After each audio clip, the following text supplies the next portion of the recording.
Imagine a funeral procession where every single living soul who sees it is executed on the spot. In 1227, when Genghis Khan died, his body was carried back to Mongolia by a special unit of soldiers. To ensure the location remained a secret, they slaughtered anyone they passed on the road. But the bloodshed didn't stop there. When they reached the burial site, the 2,000 slaves who dug the grave were killed. Then, the soldiers who killed the slaves were killed by a second group of guards. And finally, when that second group returned to the capital, they were silenced forever. This was the bloodiest funeral in human history, and it worked. For 800 years, the location of the man who conquered half the known world has remained the greatest unsolved mystery on Earth. But here is the chilling part. We might actually know where he is. We just aren't allowed to go there, unlike the pharaohs of Egypt, who built massive pyramids to say, "Look at me." The Mongols believed in the opposite. They believed that disturbing the dead would destroy their soul. So they created the Ihorg, the Great Taboo.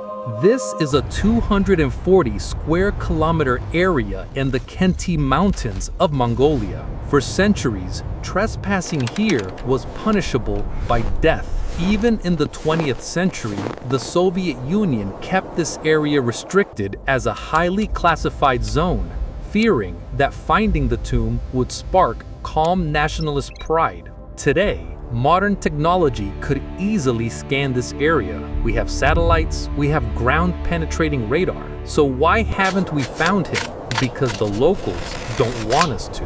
In the West, finding a tomb is archaeology. In Mongolia, it is seen as a desecration, a spiritual crime. But even if we were allowed to look, the physical camouflage is genius. Legend states that after the emperor was buried, 10,000 horses were ridden over the ground for months to flatten the earth, making it look exactly like the surrounding steppe. Some records even say they diverted the flow of a river to run over the grave, sealing it underwater forever. Think about that level of dedication. He didn't just want to be buried.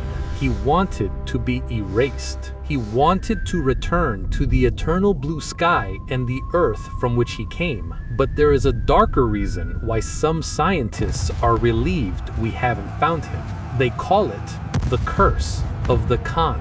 We have a historical precedent for this. In 1941, Soviet anthropologists opened the tomb of Timur Tamerlan, a descendant of Genghis Khan. Locals warned them, if you disturb his sleep, a war more terrible than any before will begin.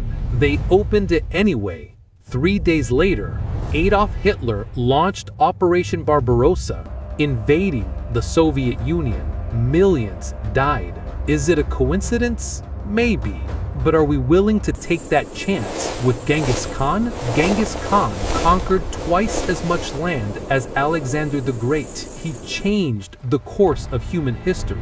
Yet his final wish was to remain anonymous. Perhaps the greatest respect we can show him is not to dig him up, but to let him rest. Some secrets are not meant to be solved.